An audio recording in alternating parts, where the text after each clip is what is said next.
Mr. Bradley Roth, man. How's it going? Going well. How you doing? Happy to be here. Pretty good, man. Yeah, appreciate you taking the time to be on the break this side. Yeah, I'm excited. Yeah, man. So for sure, yeah. So just first question, man, is just tell the audience a little bit about yourself, man. What do you do? What do I do? I do right now. I do a couple different things. The two main things I'm working on are my own podcast, Not Most People, and kind of the whole brand and community around that. So the podcast is the launch point, but also, it's part of the bigger picture. And also just launched a course to help other people start their own podcast. So that's kind of part of that as well. So that's fun. And then other than that, I am working on building up my coaching practice. So coaching entrepreneurs who are in long-term relationships and basically helping them kind of manage and grow in that area. Because as you know, when you're an entrepreneur, you're pushing hard on the business, and sometimes other things, health, relationships, can start to slide or compete for time, and things can get tricky there. So those are the two things I'm working on, and they're both relatively new this year. Leading up to that, I was in marketing for the last few years, online marketing. Breakthrough Digital was my business. So Breakthrough Digital, Breakthrough Society. And then prior to that, my initial background was in the fitness industry. So I was a coach and trainer for group classes and one-on-one for about 5 years post-college. That's what I went to school for. And did that back in Connecticut. And then my fiance, she's a nurse, and we decided to do the travel nurse thing a few years back.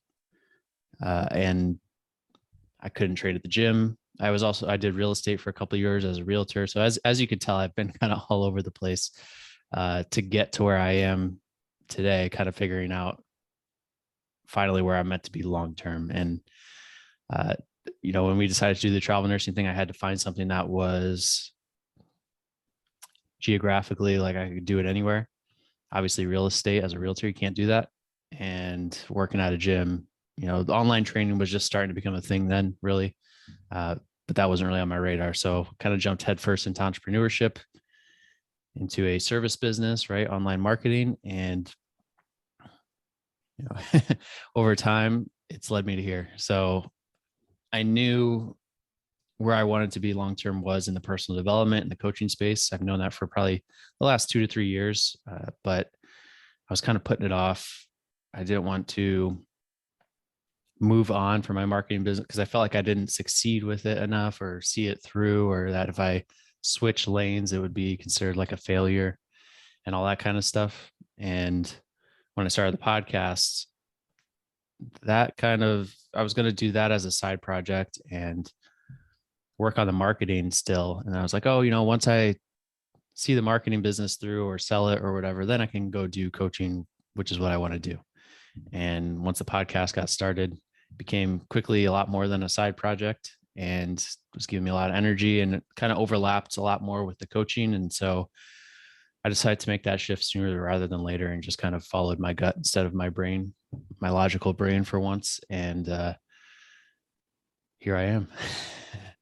Yeah, yeah. You've been in many industries. Mm-hmm. Yeah, you pull something different from each of them. Like each one kind of teaches you something. So growing up, I would say I was kind of one dimensional in a lot of ways. I was an athlete. I worked out. That's kind of like who I was, what I knew. I didn't really have any interests or skill sets outside of that area. And then as I'm working at the gym, it was a great job, but it was part-time. There wasn't a lot of room to move up where I was. And I started looking around for other things. I mean, like the gym taught me, basically, I'd say the biggest thing was growing up, I was extremely stage fright. Like public speaking was like my greatest fear. And I knew that in order to coach these group classes, which I wanted to do more than anything, I would have to get over that or get better at it. And it took me a long time to kind of get comfortable with that. And the people who hired me and the clients at first, they didn't think I was going to make it just because I was like quiet. My voice was shaky and it was bad. But over time, kind of figured it out, got more comfortable and really learned a lot there, learned how to build connections, relationships with people and clients, and that kind of stuff. And uh, then from there, I had to start looking for other avenues, just money wise. It's cool to do that part-time stuff for a while post college, in your early 20s, but eventually you're like, all right, where's this headed? And you want a little more. So I got into network marketing for a little bit, which was a great experience.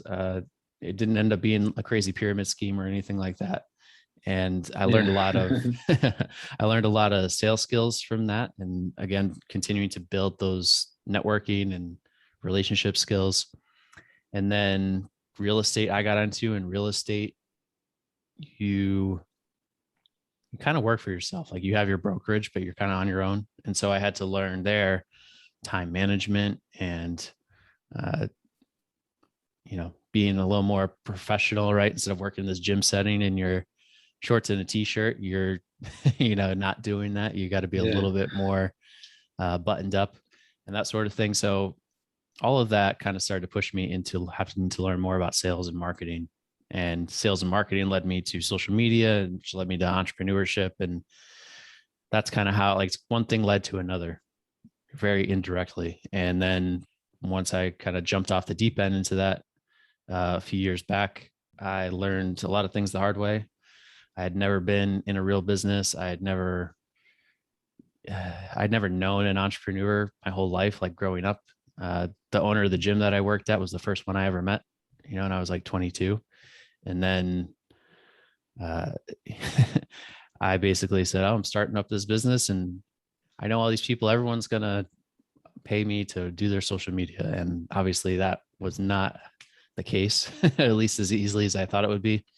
So major learning experience. I pivoted a couple of times kind of within digital marketing and, finally learned the lesson I need to niche down. And so obviously the marketing business taught me a ton as well. And then I was able to kind of transfer a lot of that marketing knowledge and experience into the podcasts, which helped the podcast get off to a strong start. And so it's interesting that if I look back, all of these experiences and all these different things that I didn't think really related to anything, they're all just all over the place. They actually all kind of added a tool to the toolbox to help me do what I'm doing now. So it's kind of interesting how things work out that way. Yeah. And at that time, whenever, things didn't work out back then, you're like, oh man, you're you feel a little bit down, right? Because, you think shit's going to work out, but then it doesn't. And you're like, oh, well, off to the next thing kind of thing. And then now that, how you're saying, everything just added to the toolbox to what you're doing now. And then now you're killing it with the podcast because of all these other failures. It's interesting when you look back at it and you see the bigger picture like that. Yeah, it's super interesting because at the time, when you're going through it, it doesn't look that way. You're frustrated, you're upset, you're saying, what's wrong with me? Why can't I do this? Or, why is this not working out? Oh, I thought this was going to be the thing. This isn't the thing long term. And, everything, obviously hindsight is 2020. So now I'm able to look back and now I have that kind of outlook that almost everything I look at, if it doesn't work out, I say, okay, it's probably for a reason. There's that famous Tony Robbins quote that life happens for you and not to you. And when you can start to look at things through that lens, you can start to see that everything that didn't work out, there was a reason for it. The gym was part-time and I was upset, but that forced me to expand my skill set and get into other things. The network marketing and the real estate didn't really work out. And so that kind of led me to entrepreneurship.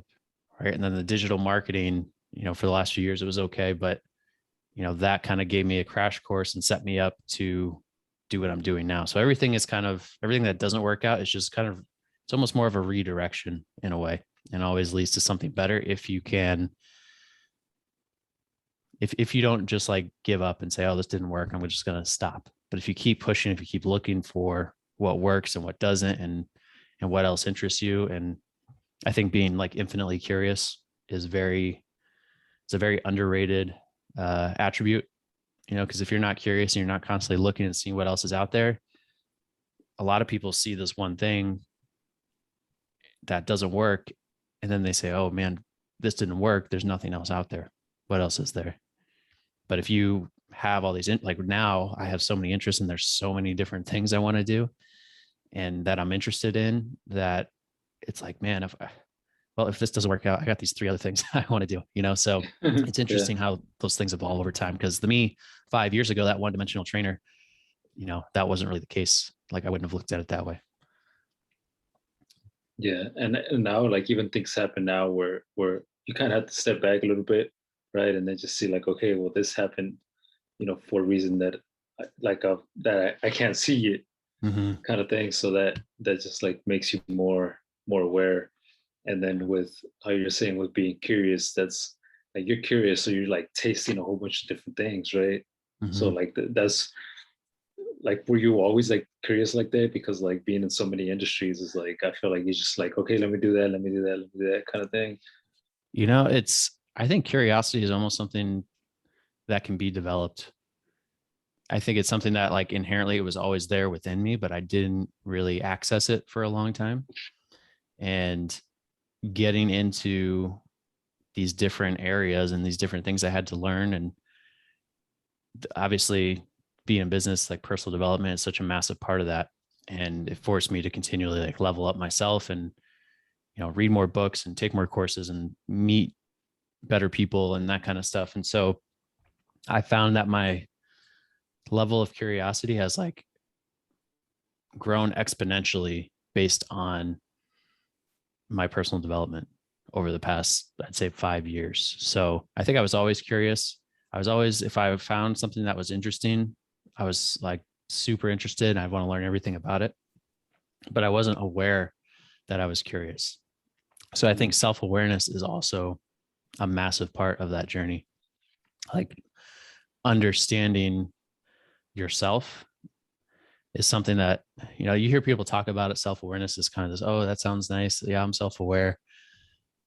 But are you really? Like most people really aren't that self-aware. If you ask them what they want in life, what their values are, most of them have no clue. Have no idea. Oh, well, I don't want this. It's like, okay, cool. Like that's step 1 or step like 1/2, you know, Yeah. but like beyond that, what do you want? Who are you? What are your strengths and your weaknesses? And when you're self-aware and you're able to see, like you're able to course correct a lot faster when you're self-aware, because you know that like, oh, okay, this is what threw me off. And here's what works well for me to get back on track. And here's how I'm most productive. And, you know, so it's like continually optimizing and unlocking that like best version of yourself, which is again, is another one of those kind of terms we hear all the time, best version of yourself. Oh, that sounds nice. But I think that's like, there's an art and a science to it. And building that self-awareness, like the more things that you expose yourself to, the more you're going to learn about yourself. And so I think that's so key. Like most people just kind of stay in their lane. They have, this is who I am, this is what I do. And that was me back when I was doing the, you know, working at the gym. I'm a fitness guy. I work out. I'm an athlete. That's who I am. That's all I know. And that's all I do. And who knows what else I could have been learning at that time. But, you know, I wasn't self-aware enough to know that, oh, you know, I can do other things. I do have other interests. And so I think that's one of those things that, well, I had to develop that sooner rather than later, because obviously I think that gets harder and harder the longer that you're in. Like say, like if I had been working at the gym for 20 years, it probably would have been a lot harder to switch lanes and start to think differently, right? Because you usually like kind of grease that groove like more and more of in that one area, and it gets harder to kind of check out other things. So I think that's like massively important to get to know yourself, but then to do that just by exposing yourself to other things and learning about other things. And that's like one thing that drives me nuts when I see so many people who are like, man, I don't like what I'm doing, but like, what else could I ever do? And I'm like, dude, there's 1,000 things. Like go look on Fiverr. There's like 30 different skills you could go learn in like a month. Like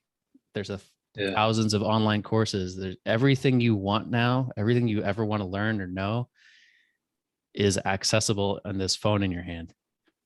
And so it's mind-boggling to me how narrow-minded sometimes people can get. And so they're seeing this one little thing, and it's almost like they have these blinders on, like a horse, and they can't see like all the other possibilities out there. So it's just, my advice to everyone is just check out different things, get curious, explore your interests. You know, maybe you think you're interested in something and you get into it and it's not for you. That's fine. You learn that. Now you're more self-aware, and then you'll probably learn something from that you can then transfer into another area, or right. Like I did, or, I'm not interested in this, but this thing that was related to it, I hadn't heard about it before, but I like that, so there's so much out there, and you just have to be willing to look for it, really. And there's so many benefits to that. Yeah. People are like, well, why would I look like I'm okay with what I'm doing now? And it's, first off, are you really okay, or are you lying to yourself? If you're really happy, then cool. That's awesome. Like, you've figured it out. You're one of the few who has. Otherwise, if you want something bigger and better and different, you gotta look for it. Yeah, it's crazy. Like, as you were saying all this, dude, like I'm having these flashbacks, like how I was raised, or like I grew up my dad has a business of electrical. So I do the same thing. We have our separate locations, but like he always like raised me with the mindset of like, if you want to go and do something, well, I mean, you can go and do it, and if you don't like it, that's fine, kind of thing, right? Yep. So like I never really realized it, but I did go out and do different things. Like I want to go work for his friend that was a mechanic, and then I try to sell clothes. I try to sell like jewelry, kind of thing. I did so many different things. Eventually, I fell back into electrical, but like he always like promoted that to me, is like, go out and try it, right? Because you never know if you're gonna like it if you don't go out and try it. If you don't like it, I mean, that's cool, big deal. Yeah. It's not a big deal, right? Right. So like I've always kind of like been curious too, and just lately, like I really realized it too, and I've been like tasting different things too, and like many people, like you're saying, many people are like just enclosed in this box where they think that if they have like a job for so many years, well, they hate that job. If they quit, like, where are they going to go? Right. And it's like, well, yeah, dude, like you got this fucking phone right here that you can do whatever it is you want. Unlimited access. Yeah. Yeah. Like it's fucking insane. Like what you could do with the phone. And Gary Vee, or I think it's Andy that says, right? I think they both say in different ways, but Andy says it with the, like, if you like butterflies, you can do a butterfly business where you can create like butterfly merch and sell it, and butterfly Instagram and all this shit. And it's like, dude, it's like unlimited possibilities. Like you just have to have like that open mind and be curious and just trying things that you enjoy doing. Yeah, it's one of those. I mean, the one caveat I would say to that is, we talk about follow your passion, find your passion, and like that's great, but it should come with the fine print of like, follow your passion as a hobby. Or if you're going to make that into your career, your business, like you can follow your passion, but that doesn't mean that everyone else is going to share your passion. And so your passion, it either has to be already, or you have to find a way to make your passion valuable to the marketplace. So it's like you go start a passion project, be like, this is what I'm doing. It's like, okay, cool. But the market has to find it valuable. Maybe not right off the bat, but at some point, in order for you to turn that passion into like a career or a business. And so that's one of the things is people say, oh, follow your passion, follow your passion. So the people who will leave their job and they'll go try what they love, and they're not thinking about how they think about like, this is what I love and this is my passion, but they don't think about how it relates to the outside world. And so follow your passion, find your like everyone needs hobbies and things they do for fun and things that kind of light them up, because a lot of times if you turn a hobby into a business, it might not be, or you turn your passion into your business, it might not be your passion for very long. Because then when you have to do it, there's a big difference between doing something for the emotional benefits, like just because you love it, and doing it because you have to make money. And so a lot of times people don't really think that through, and they'll jump into their passion. And when you're forced to do it instead of wanting to do it, it can become a turnoff. So there's a fine line there, I think, between that. So like I knew for a while that I wanted to get into coaching and putting out content and personal development, all that kind of stuff. But I waited for a while because I said, okay, I need to think about how am I going to structure this or do this so that people actually find it valuable? Because otherwise I'm going to get into it and I'm going to get no response, and then I'm going to hate it and that sort of thing. So I'm not saying don't follow your passion, but it depends on the context. Are you doing is it a passion project or a side project or a hobby? In that case, awesome, go for it. If you're trying to turn your passion or your hobby into a business, make sure you're thinking about it like a business and not just, oh, I'm following my passion. Everyone else is going to love that I'm following my passion and jump on board automatically. You know, like you have to always keep the market in mind. So that's what I would say about that. And that comes from one of my favorite writers, MJ DeMarco,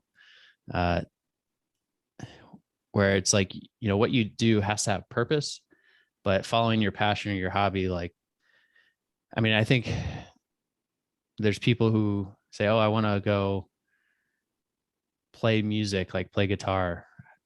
And it's like, okay, yeah, you could do that, but are you just doing it to play guitar? Because then it should probably be a hobby. But like, if you want to make that into a business, it's okay. You form a band, you start marketing yourself, you get an agent. Like there's so much more that goes into turning that from a passion into like a business. And so it's, do you want it, those extra steps involved with it? So that's just something that I think follow your passion is great, but it's incomplete at times. You know what I mean? And so it can kind of steer people into jumping off and be like, woohoo, for a while. And then they get hit with like a heavy dose of reality that like, you know what, just because it's your passion doesn't mean that people are going to pay you for it. So not to sound like pessimistic or doom and gloom, but that's just something I think to keep in mind for people. Yeah. And like you're saying, like the money you make is like in direct correlation, right, with the value that you put out exactly to the marketplace. Mm-hmm. So and then also like when you were saying like your passion, like you have to treat it like a business, because or it can't be something that's forced, because when you don't make any money, you're gonna be like, oh man, fuck this. Yeah, you associate frustration with that activity. Yeah. After a while. So you have to make sure that it's something like you really enjoy. That way you can push to those times where you're not making any money, because it's gonna happen. Mm-hmm. Right? Yeah 100%. Yeah. So tell me a little bit more about what you do with like how the podcast is, how you're using the podcast as a tool for like everything else that you want to do like long term. Yeah, it's so the concept for the podcast, Not Most People, I actually came up with 2 to 3 years back.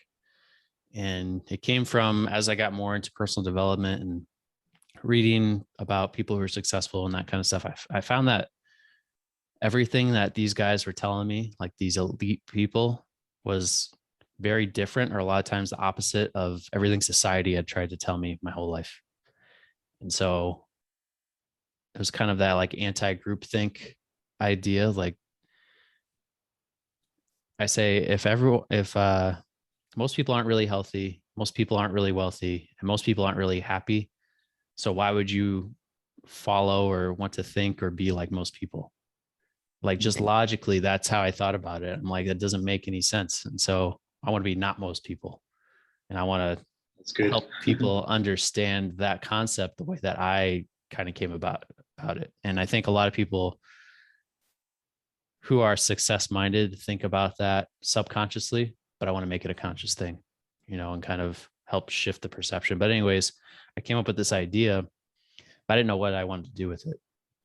It was still very new and raw. And I started out doing some created an Instagram page and doing some stuff there. And because that's what I knew, I'd built up some Instagram pages a little bit. And I found that I was writing these long captions and no one gave a shit. Like no one on Instagram wants depth. They just want to scroll and they want like little quick dopamine hits. And I'm like, man, I want something deeper. So I want to go deeper. So I was like, do I do YouTube?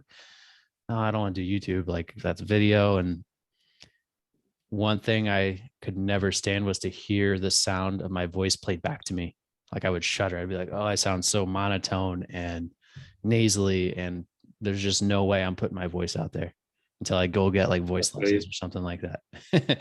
But so I sat on this idea for a long time. And then I got into Arate a little over a year ago, and I'd been listening to Andy and Ed's podcast. But I thought podcasts were, only people with big followings and millionaires and all that had podcasts. And then I got into Arate and I saw, oh, wow, like all these people are talking about their podcasts and they're, normal people like me.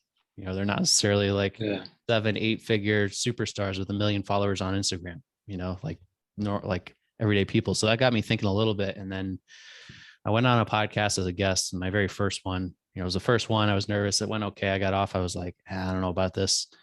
And then I went on another one and it went a lot better. It was just like, got into kind of the backstory and mindset, entrepreneur stuff and all the stuff that I kind of like, geek out about. And an hour later, we're still going. I'm like, feel like I'm in a flow state and it's a lot of fun, and got off of that. That was in November. And as soon as we stopped recording that, I said, okay, not most people is going to be a podcast, because that was awesome. And that was November. I said, oh, I'm going to launch by January. It took me till like mid-March to get it launched, just because one thing that I've learned over the last several years is that every project or new thing that you get into, there's a lot more involved that you don't see on the surface. And so as I got it to starting this podcast, I'm like, oh, record some stuff, throw it up, boom, we're rolling. It's like, no, there's some more that goes into it, as you know. And so I launched the podcast, and gets off to a good start. I think, again, my marketing and branding knowledge helped with that. And all the networking I'd been doing and stuff like that was like, again, up until recently, I didn't know what it was all for, but then I was able to kind of apply those things that I learned and started that. And, they're not most people, as I'm looking at it, I'm like, okay, it's a podcast, but why would I just stop at a podcast? Like what's a podcast alone going to do? Like, obviously it's going to change people, but I'm like, there's so much more with this, because not most people, it's a concept, it's a philosophy, it's an ideology. And so I'm like, there could be so much more to this. And so now, that's one of the things I always tell people when they're thinking about starting a podcast, because now podcasts are kind of like the new hot popular thing to do, is to like, to have a podcast. And so everyone's jumping in, and I'm like, well, first off, most people say, I want to have a podcast, and then they come up with the idea for the podcast or the concept afterwards. And I think it always works better if it's in reverse. If you have an idea or a concept and then you create the podcast, right? It's not like people don't say, oh, I want to create a business, and they jump into business and then like create a business. They say, no, I have a concept or an idea and I'm going to make that into a business. So like a podcast, you really have to treat it like a business in a lot of ways. And how does it fit into the bigger picture? Right. So like, that's why I think it's 2/3 of podcasts don't make it to 13 episodes. People drop off. If you make it, I think, to 21 episodes, you're in the top few percent, which is crazy. So many, there's so many, just like, there's this massive graveyard of dead podcasts out there. And just not being part of that, like, you have to get into it for the right reasons. So how does it fit into your bigger picture? Does it complement your business? Is it to build your personal brand? Is it just a passion project like mine was in the beginning? Like what's the scope? How does it fit into everything? Because if it's just like, if it's not part of something bigger, you're going to likely want to quit. And that's why so many people do, because they don't have like this bigger picture. They don't have the long-term goal or vision figured out. And so you don't have that to turn back to. You don't have that why, or you don't have that kind of, here's what we're building towards. And it's just like, oh man, I got to publish an episode this week. And it becomes a chore. And then, willpower is finite. And so once that starts to wear out, you become one of those 90% of podcasts that never made it past 20 episodes.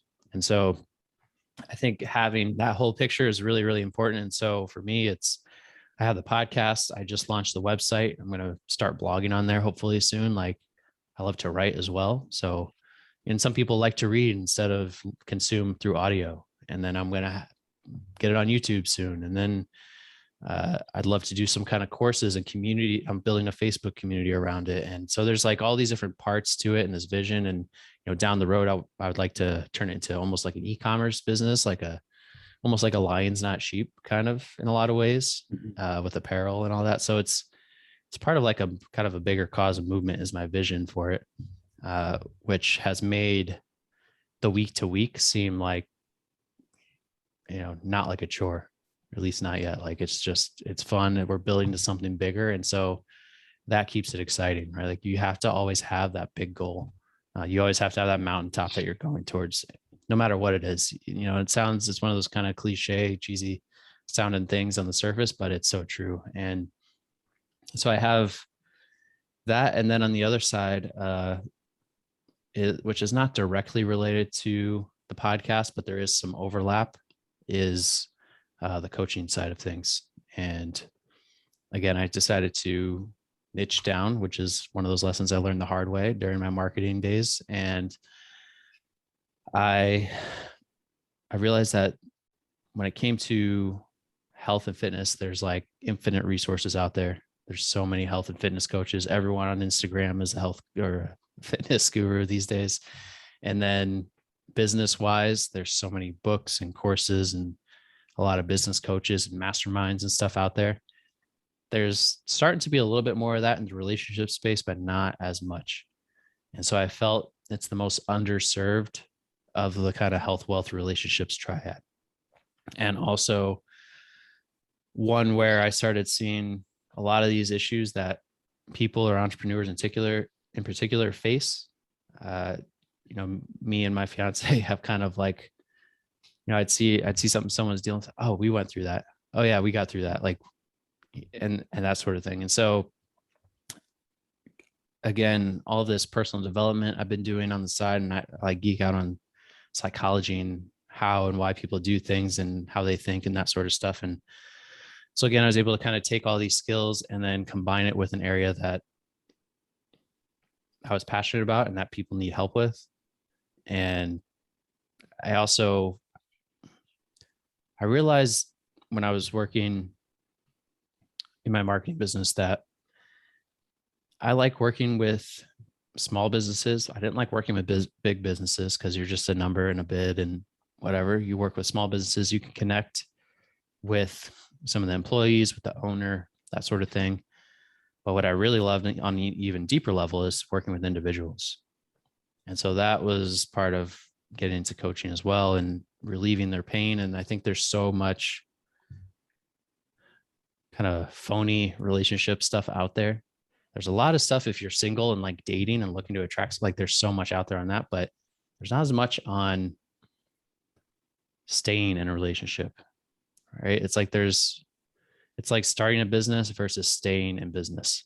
Like anyone could go start a business, but 5 years later, how many people have dropped out? Most of them, right? Same thing with a relationship. Like anyone can get into a relationship. Anyone can go like propose and get married even if they want. But as we see, 50% of marriages end in divorce. So there's so much that goes into maintaining those things and growing them long term. And I would say almost that being in a long-term relationship and having it grow and be successful takes, as much work as maintaining and growing a business. Like if you don't consistently work on it, it's going to erode, and your customers, aka your spouse, are going to fall out of touch, out of love with you, and that sort of thing. So, and I think there's this massive message that we've gotten subconsciously our whole life, is that it's all about finding your soulmate. Like find your soulmate, find that one special person, and then everything else takes care of itself because there's love involved. And it's like, no, that's not how it works. Because there's a lot of people who really simple. yeah, we wish it were. And Hollywood tells us that it is, and that be the nice guy and the sweet guy, and and that's what works. And like almost everything that you learn growing up from mainstream, it's not to like teach you that what really works in a relationship. It's all about money. It's all to make money. Like people want to believe in that stuff, so they push that, and that's what sounds nice on the surface, and so that's what sells. And we have very few models when it comes to relationships, like health and fitness. Oh, we have gyms, we have trainers, we have all these people. It's like it's public. When it comes to business, we have Andy and Ed and all these other people that we follow and that we learn from, and we talk business with our peers and stuff like that. But when it comes to relationships, it's like a much more private thing generally. So growing up, it's like you don't really get to see the inside of any relationships except for your parents, usually for most of your life. You'll see surface level of other ones, but you'll see your parents the most, and that's what people learn from. And a lot of times that's not a great example. Like again, half the marriages end in divorce, and at least half of the other half that stay together aren't marriages that you want to model. You know what I mean? So we subconsciously learn all these, or learn or don't learn all these things that we need to growing up.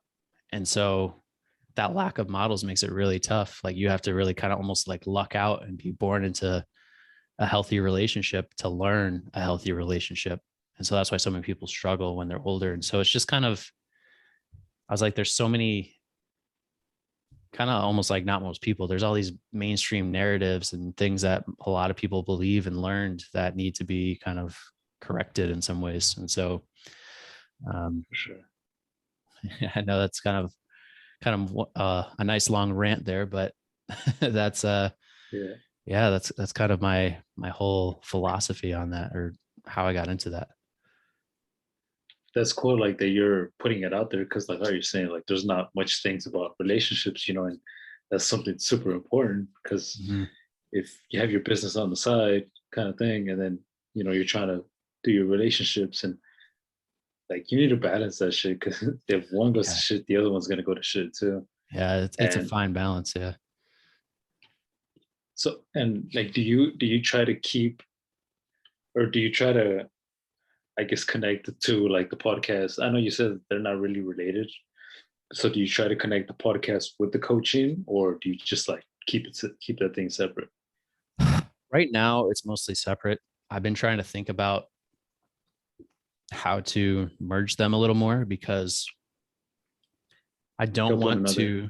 Yeah, like not most people. Again, it covers everything. So like I've had a wide variety of guests. I've had entrepreneurs. I've had basically anyone who's kind of outside the box or isn't like the majority or what, so I can have almost anyone on as long as it ties back to that central philosophy. And so it's not just relationship based. It's not just business based. It kind of stands alone on its own. And so I don't want to like dilute that and turn it into like this relationship podcast, and people will be like, wait, this isn't what it was before, so like you don't want to confuse your listeners. So I'll work in a little bit of that stuff if it's relevant to the conversation and stuff like that. But right now it's mostly similar. So I have been kind of toying with the idea of like, oh, do I create another relationship focused podcast for entrepreneurs? Because you're starting to see that like Tom and Lisa Bilyeu, relationship theory, Sean and Saxony Whalen, you're starting to see more of these like couples in the entrepreneurship space, like put out this content on and people are like eating it up, because again, it's sparse in terms of what's available. And so that has crossed my mind. I have thought about that, but right now they're kind of separate, but at the same time, then the podcast is still building my personal brand. It's still helping build that authority and bring people into my world and that sort of thing. So it's a very kind of indirect way of like how they feed each other. Yeah. See, I've been thinking like the same thing, because like my podcast is not directly related to the electrical business, and I can make it right. Like I can have people that are builders, stuff like that, like entrepreneurs, but it's not really related. So I've been thinking like later on creating a construction specific podcast or something. So I don't know. That's something that's been on my mind too. Yeah. It's interesting. Yeah. Cause like you don't want to call something breakthrough society and then have it all be about like electric work or, you know what I mean? Like it throws off, it's not congruent. So yeah, people got to be careful with that. That's another thing. Like with podcasts is people confuse their listeners. They start a podcast and they say, oh, this is what it's going to be. And then they're like, oh crap. Like, I need guests. Yeah. You come on. Like, doesn't matter. Like they just get guests to get guests. And then it'll be like totally unrelated to the topic of the podcast. And so then the listeners get on, they're like, well, this isn't what I'm listening to get, you know what I mean? And so like, especially early on, you got to be cognizant of that. So early on, you don't want to confuse your listener. You want to stay like on point. And then eventually, you know, down the road, you've built some trust and people know you. And so then you can kind of branch out a little bit more, but you want to be really careful not to do that too early. Anytime you're getting into something new. And you know, it's one of those things like people are like, and I struggle with this too, because I consider myself to be a polymath. So like polymath, meaning you have just like, you're not a specialist necessarily. Like a lot of people specialize in one area and that's who they are. And that's what they do. Like me back at the gym, but a polymath is someone who's like a generalist. Like they have a wide range of interests and skills and that sort of thing. And so I consider myself to be a polymath. So I'm like, oh, well, I want to do this and this and that and the other thing. And then do I tell everyone I'm this and that and the other thing? And then they're like, you know, because if you serve everybody, you serve nobody at the same time. So it's always that like fine balance, because there's so, like I said, there's so many opportunities, so many things I want to do that I'm like, oh man, I want to do this, but I already told people like, this is who I am. This is what I do. I don't want to confuse them further. You know what I mean? So yeah, it's a blessing and a curse in a lot of ways. Yeah. Yeah, dude. Like I feel you with them, man, for sure. Yeah. Cool. Yeah, dude. So as we're running out of time here, man, I'm gonna ask you this last canned question, but first tell the audience where they can find you, man, and everything you're doing. Yeah. So anything for the podcast, it's Not Most People. If you search it on any of the streaming platforms, you'll find it. And then everything centralized is notmostpeople.net. And then for centralized people, I said for like everything, Not Most People, kind of in one place. So if you want the kind of center of all of that, it's notmostpeople.net is the website. And then otherwise for the relationship stuff, still working on that website, but you can basically get in touch with me through Instagram. I'm pretty active on there, pretty easy to reach. And that's at Bradley_Roth on Instagram. Cool, man. So last kind of question I have is, what do you consider one of your biggest breakthrough moments?